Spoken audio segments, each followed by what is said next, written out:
People are having a very hard time paying for groceries. Young people can't find affordable housing. And beyond that, we have the threat of Trump's tariffs. And that's putting hundreds of thousands of jobs in Canada in danger. And instead of dealing with issues that are important for Canadians, the Prime Minister is dealing with fighting in his own party. It's clear that the Prime Minister cannot continue. Will he resign today? Yes or no? Mr. Speaker, the NDP leader is absolutely right. This cannot continue. This Prime Minister cannot go on like this. Housing costs have doubled. Food bank use has doubled. The debt has doubled.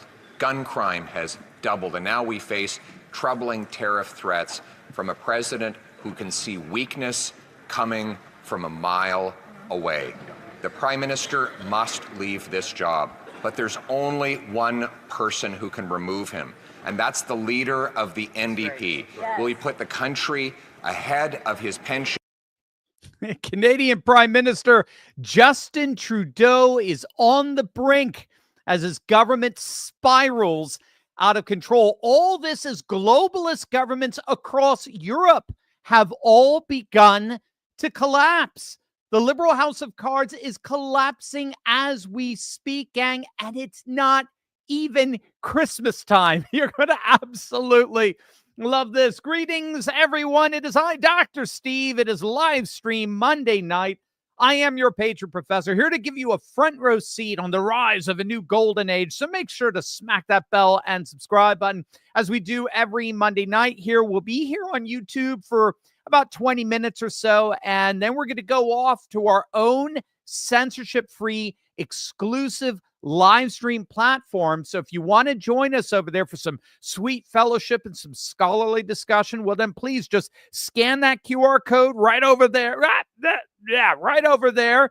And for just a small little fee a month, you can have access to our exclusive Q&As, our exclusive content, our exclusive conversations, our meetups, our exclusive offers. It's very exclusive, as you can see. So click on the link below, or you just scan on that QR code to become a member of the Courageous Conservatives Club, where we're restoring the pillars of faith, family, and freedom as we usher in a new conservative age. It is being widely reported that the ultra-leftist Justin Trudeau is indeed, as we speak, considering resigning as Prime Minister of Canada. This after the shock resignation of his finance minister, Freeland, who appears to have resigned in protest to Trudeau's visit to Mar-a-Lago some days back, right?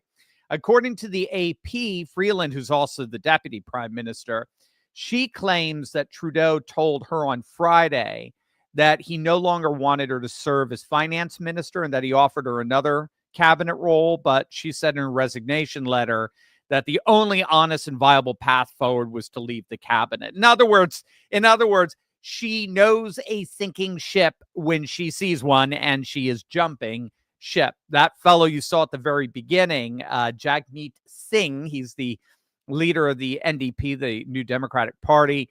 They're in a governing coalition with Trudeau's Liberal Party. He's now calling on Trudeau to resign.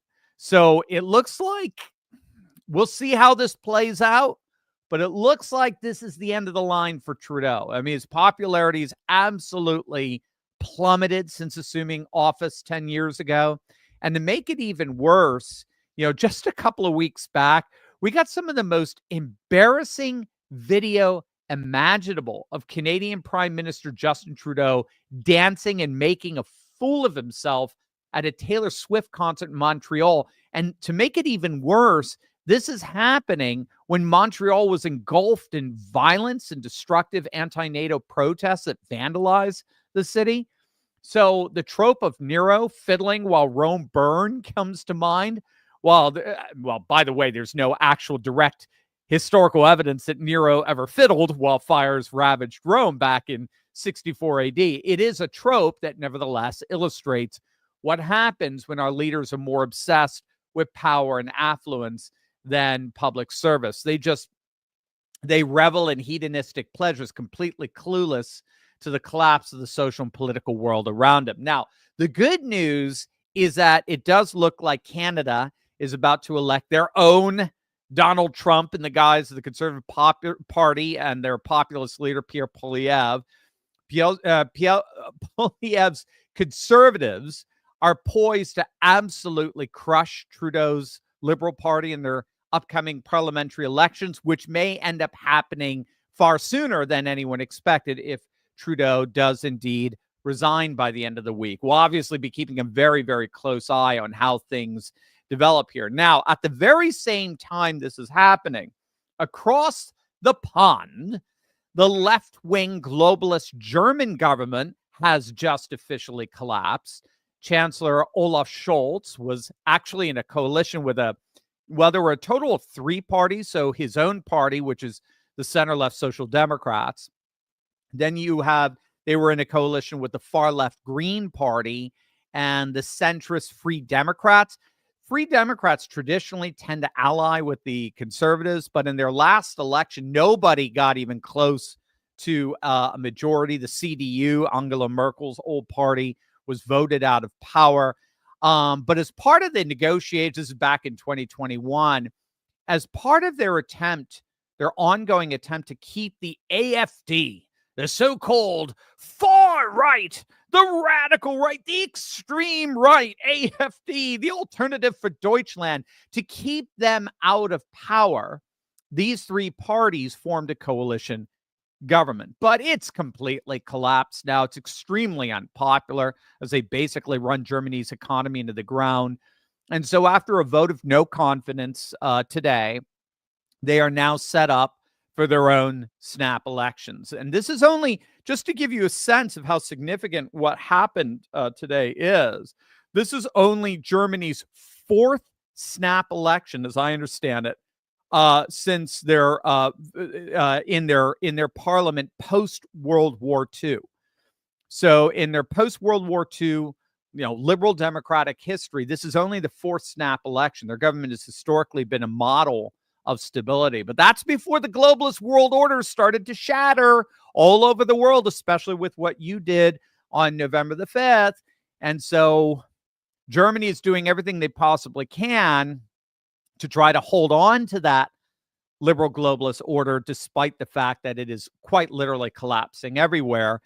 And once that liberal globalist order collapses, nationalist populists ascend to power. And the key players in Germany's Bundestag, in their parliament, are doing everything they can to keep the AfD out of power. What will most likely happen in the next election is that the CDU, the Christian Democrat Union, okay, again, that's the former Chancellor Angela Merkel's party, they'll win the majority of seats, but they will not win a majority, I should say. So they'll win the most seats, but they're only polling at about 30%, so they're in first place, but that's not going to give them a governing majority. So they're going to have to enter into a coalition with another party and look at who is second. Who's the second most popular party in the whole nation? And that's the AfD. They're the single most popular party in Eastern Germany, second most popular party. They're even ahead of the SPD, the current ruling Social Democrat, former ruling Social Democrats of Olaf Scholz. So, I mean, the obvious coalition would be CDU and the AfD. So a center-right nationalist populist coalition, very similar to what we've been seeing, for example, in the Netherlands, what we've been seeing in Sweden with the Sweden Democrats and Jimmy Åkesson, to a certain extent what we've seen in Italy, although the Brothers of Italy just they and Lega, the 2 nationalist populist parties, actually that's exactly what they are. I was going to say far right, but they have a strong enough coalition. Forza Italia as well. That's their center right. That's Berlusconi's former party. The problem with that coalition is that the CDU that's the Christian Democrat Union. They make Rhino Republicans. They make Mitch McConnell look MAGA by comparison. They are pathetic, and they have repeatedly ruled out ever forming a coalition with the AfD, because the moment they do that, they're officially admitting that liberal globalism is dead. That's basically what they're admitting, and they don't want to admit it. We'll see we'll see. Again, we've seen it in Sweden. We're seeing it in the Netherlands. The center-right parties have said finally, no mas. All right, fine. We'll coalition with the nationalist populists. But that political, if the CDU does not team up with the AfD, the political stability that's historically characterized German politics, I think, will be a thing of the past. The AfD are just too popular. And they're not going to be able to find, the Social Democrats and CDU are not going to be able to find any common ground. I think it's falling apart. And then, of course, to make matters worse, this is all happening at the same time France's government's collapsed. We talked about this last week. Macron's presidency is hanging by a thread as their new prime minister that he just appointed desperately tries to form some semblance of a government in their parliament. Now, Marine Le Pen, their so-called far-right Marine Le Pen of National Rally, she's coming out now and basically saying that Macron only has two options at the moment. He can hope that this new prime minister is going to be able to successfully create a new government coalition, which I don't think she's going to want to participate in. And they have next to their radical leftists in their party, they have the second most seats in their parliament. The only other remaining option is for Macron to resign to force new elections. It's the only way of bypassing the stalemate in parliament. Now, if you want to know who is holding all the leverage here, take a look at the latest polls coming out of France. This is insane. The latest polls show that Macron, 60% of the French want Macron to resign. That's how unpopular he is right now. 60%. So Marine Le Pen is holding all the cards here. She sees her chance. If Macron resigns, that's her green light to win the presidency, because I don't see anyone else even coming close to comparing to her popularity. So what's going on here? When all's said and done in Ottawa, in Berlin, in Paris, what we're seeing here in many respects, gang, are the aftershocks of the political earthquake of November 5th that continue to ripple around the world. Now, technically speaking, what we seem to be seeing is a kind of preference cascade. We talked about that last week. Glenn Reynolds of Instapundit is calling it that, a preference cascade. Preference cascades follow what Reynolds calls preference falsification. So this is where for a number of years, people are forced to profess belief in things they know not to be true. So if the totalitarian powers that be are good at it, virtually every citizen can hate them and want them out, but no one will do anything about it because every citizen who feels that way thinks they're the only one, or they're a member. There are just a tiny minority. So totalitarian powers shove their ideology successfully down our throats by making each one of us think that if we speak up against them, we'll be the only ones sticking our necks out, as it were. So that intimidates us from speaking out. But this preference falsification only works as long as the masses comply with the powers that be and refuse to rise up. The moment enough people have had it with the regime's propaganda, then all of a sudden, either a sizable minority or even a majority rises up. And when people realize they're part of these mass numbers, it gets even bigger. Courage is contagious. And then all of a sudden you see this, what we call a preference cascade. And the masses rise up with such force that the whole totalitarian edifice just collapses.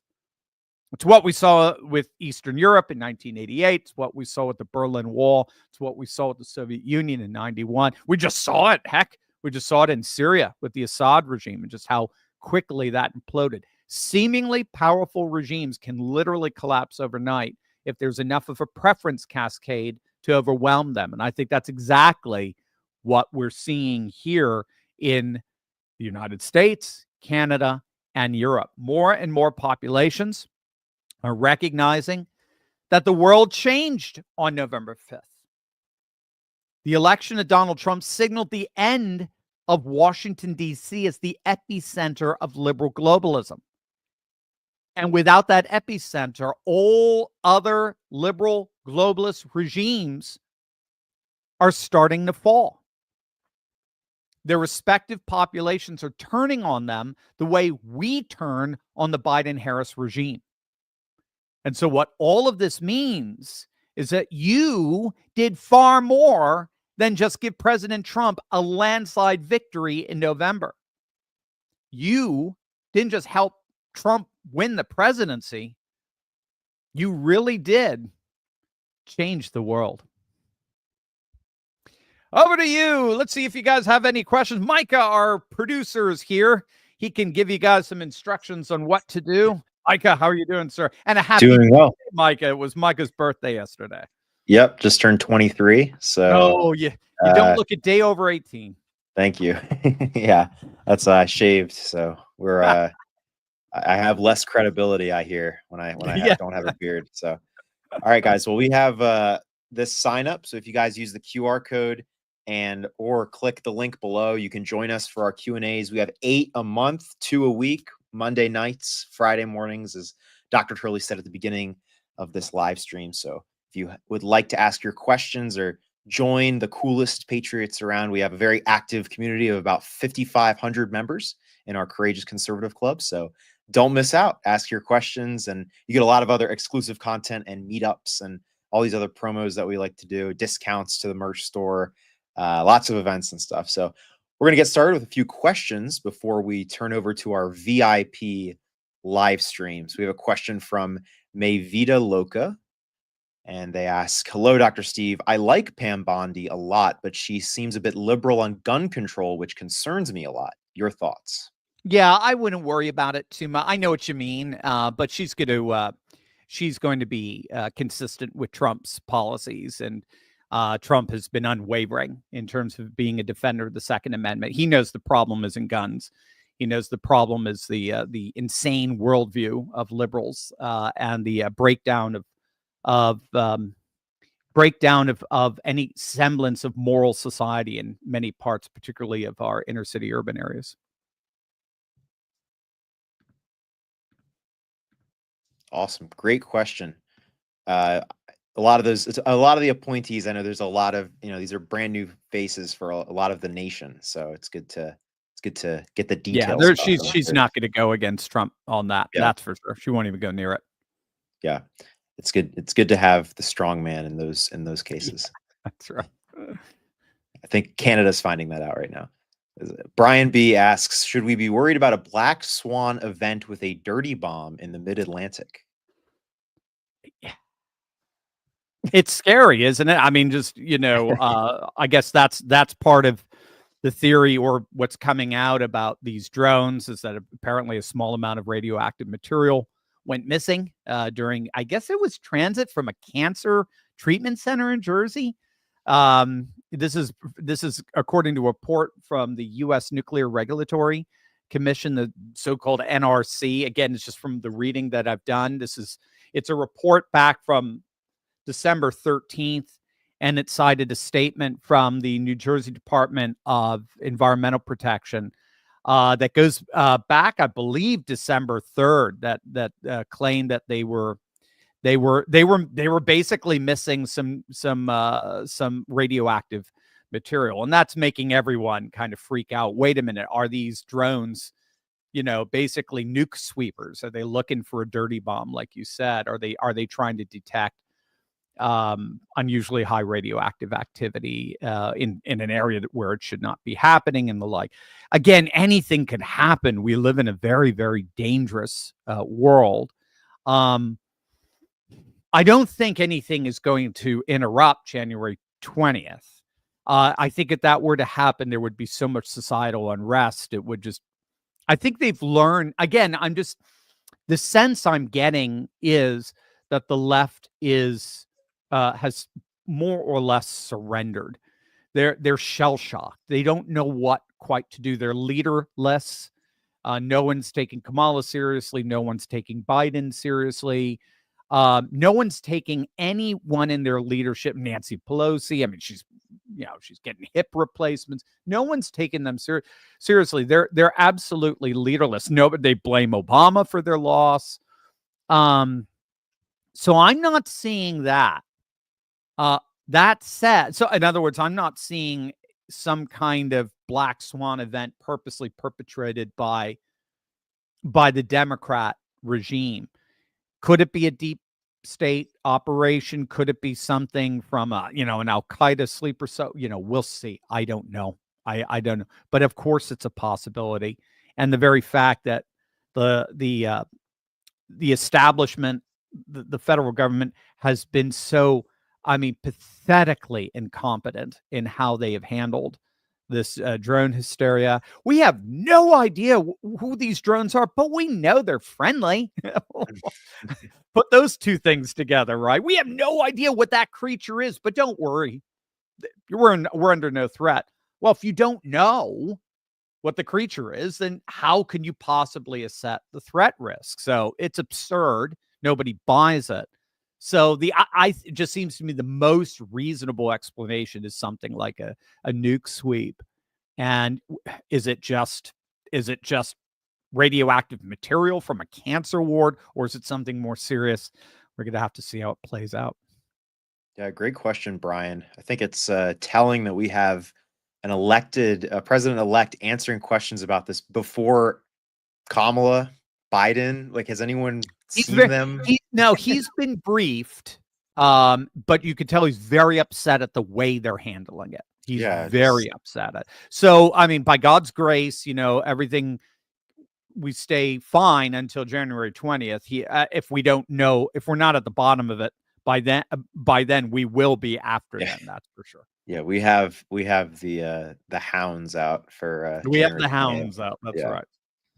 I think Elon is dying to get to the bottom of this. If no one else is, probably half those drones are Elon's for all we know. It's like, come on, guys, this is a way better way of doing this. Yeah. This is how you do it. Yeah.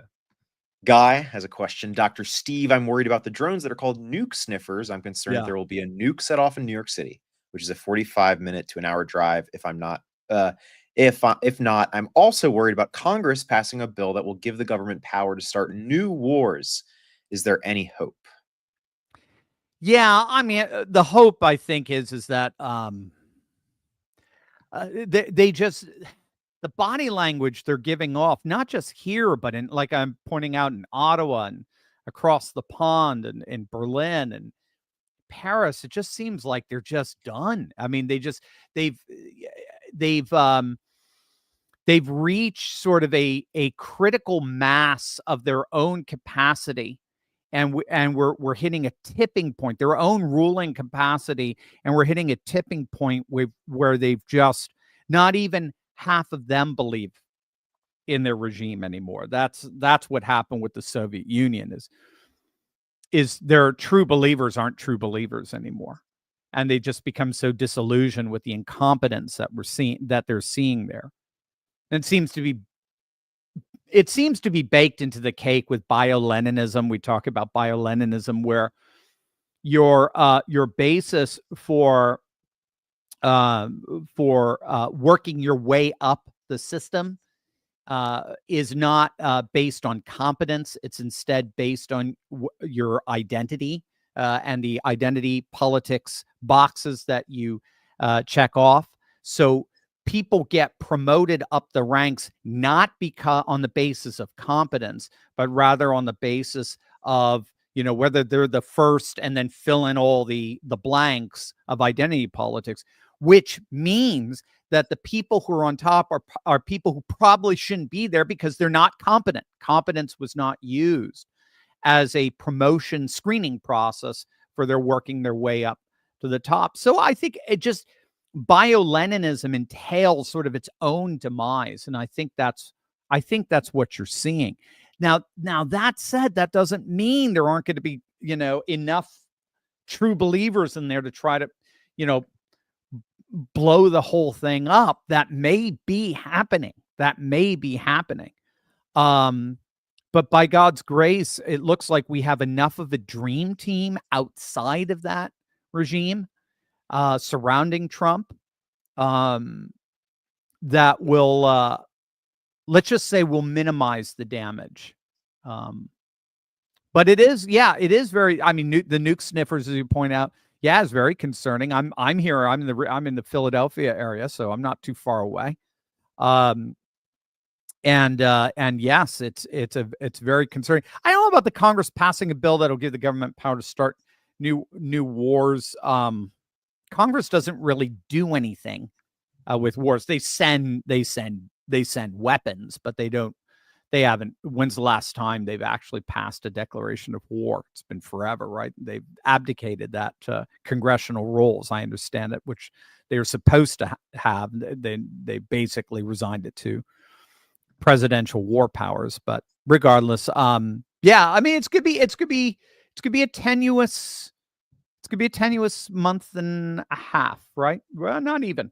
It's gonna be a tenuous month and 4 days. So yeah, it's just keep it in prayer, but we'll get there, and the golden age will begin. Yeah, I want to play a clip just so we can cover all angles of this drone story, because I know it's just in the back of everyone's head of like, what's going on our own coast as we talk about, countries across the pond. Obviously, all these stories have massive implications, but we have John Kirby on Fox News, and this just happened about 10 minutes ago, where he talks about he gives an update on the drone situation. So just play this, and hopefully this will put to bed some of the questions. We can cover it, I guess. I doubt it. Yeah. Again, any questions you have, Dr. Steve will answer. So you hear all of these officials. You've heard a lot of concern, a lot of coverage. Where are you tonight on this? As we look at the information we've got, Brett, and we've now examined some 5,000 different sightings, we've added detection capabilities, additional observers. As you and I stand here today, to date, our assessment is that this is lawful, legal, commercial, hobbyist, and even law enforcement aircraft activity. Some of it's manned, some of it's unmanned. We absolutely acknowledge that a lot of these are probably drones, but they're flying legally, and it is legal to fly drones in non-restricted airspace as long as you're registered with the FAA. And there's thousands and thousands of these kinds of flights every single day. I think there's more than 1 million drones that are registered with the FAA just in the United States alone. Yeah, I mean, it's just so it answered all your questions, right? Like, right. Again, it's just so hobbyist, unmanned, manned, legal, government. Yeah. And it's all legal. It's only we don't know what they are. We don't know who they are. We don't know. It's all legal, though. It's all legal.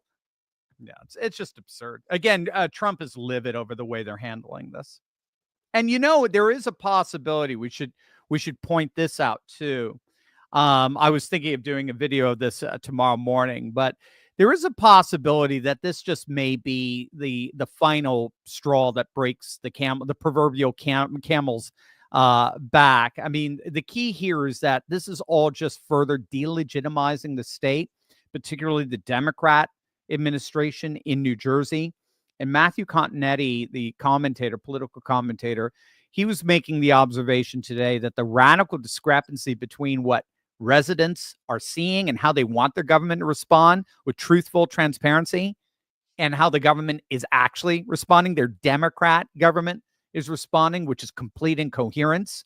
That might be the straw that breaks the camel's back in terms of finally defeating the Democrats in New Jersey. All the GOP has to do from this point forward is promise governance characterized by truthful transparency, and the Democrats are toast. And it's good that that's kind of what they've already been setting themselves up to do with Elon and Vivek is just total transparency of where does your money go? We want to find out. And if it's not going somewhere that's beneficial, we're going to cut it. So thank you. And like CNN, your government has been lying to you. Yeah, exactly. Oh my word. Yeah. What do you mean? John Kirby, he hit the nail on the head. He gave me exactly what I needed. Gave me exactly. I feel so much more clear. Yeah, exactly. Yeah. All my fears are assuaged. We'll do a couple more questions, and then we will do our transition over to our private VIP live stream, where we have over, I want to say, 200 people waiting for us to go there so that they can be in the VIP live stream with us, where you can ask any question you'd like. So I will put that QR code up very shortly before we transition, so you guys can use that. We have a question from Susan G. She asks, do you think the many countries around the world will be able to turn around their declining birth rates? They will if they return to religion. There's no better fertility indicator than religious sentiments. Everywhere in the world, wherever religious sentiments are flourishing, there you will see a comparable demographic flourishing, repopulation, very high fertility rates. Anywhere in the world that is radically secularized, or that its religious sentiments are on the wane, so are its fertility rates. So this is why I've made the argument that I actually do believe a kind of soft theocracy, or what's technically known as a constitutional theocracy, really is the wave of the future. There's more constitutional theocracies today in our nation, in our world, than there's ever been. And the reason for that is because there are just some political, social, cultural, civilizational problems that only have theological solutions. They only have religious solutions. And demography just seems to be one of them, and a foundational one at that. If you don't have a healthy repopulation rate, your nation, your civilization will not exist in a century. So the most foundational issue of any civilization appears to be religiously specific in terms of whether or not it flourishes or it degrades. So I do think that you can, bribe a popular, and I'm all for, by the way, I'm all for pro-family tax measures and policies. Don't get me wrong. I love what Viktor Orban is doing in Hungary, or what the Law and Justice Party was proposing in Poland, what they're trying to do in Italy with the Giorgia Meloni Brothers of Italy government. We're even seeing it in China, where they're doing what they can to try to revitalize the fertility rates. But as we're seeing, particularly in China, they're going back to a Confucianism, a neo-Confucianism that places the family as the microcosm of the totality of the society. The family is the center of human society, and Taoistic Confucian thinking. And so even they recognize you can only, tax policies only go so far. That's what I mean with you can only bribe them for so long to have kids, or you can only bribe so far to have kids. At some point, you're going to have a worldview that sees the family as inherently sacred. And I think the good news is we are seeing populations start to return to religion in this kind of interesting sort of feedback loop, in that it is precisely the most religious members of any given nation, society, culture that are having the majority of the children. Those children, the majority of them, tend to stay in that faith tradition, and then they have their own children and their children's children. So they're the ones who tend to grow overwhelmingly, even in a population that's shrinking. That's what's happening here in the States. It's what's happening in Canada. It's what's happening in Europe. The most religious populations are the ones that are growing. We've seen that particularly in Israel, where back in the 1940s and 50s, if I recall, Haredi Jews, Orthodox Jews, only made up about a sixth or a seventh of classroom children in their elementary schools. Today, it's about half. So they've just been growing astronaut, and that's why their politics is moving right. So yes, the answer is yes. We are going to start seeing a turnaround in declining birth rates, but it's only going to be, I think, ultimately among those populations that are exemplifying a high fervency of religious commitment. Those are the primary predictors for fertility rates. Great question, Susan. All right, guys, we are going to transition over to our private live stream where you'll be able to ask any question you like if you scan the QR code or go to the link below. We have 8 of these every month, every Monday night, every Friday morning at 11 a.m. And of course, you're here at our Monday nights. So you guys know, you guys show up every week, and we're so thankful for you all.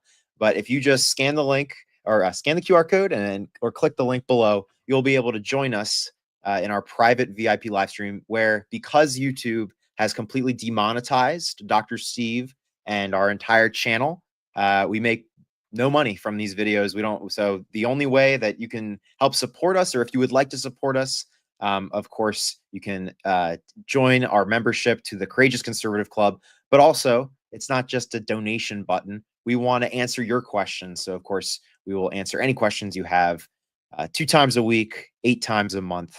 And a lot of other benefits that go along with the club, as you can see if you visit the page by clicking that link or scanning the QR code. So without further ado, we are going to transition over to our VIP live stream, and we will see you over there. Yeah, come on over. In 30 seconds.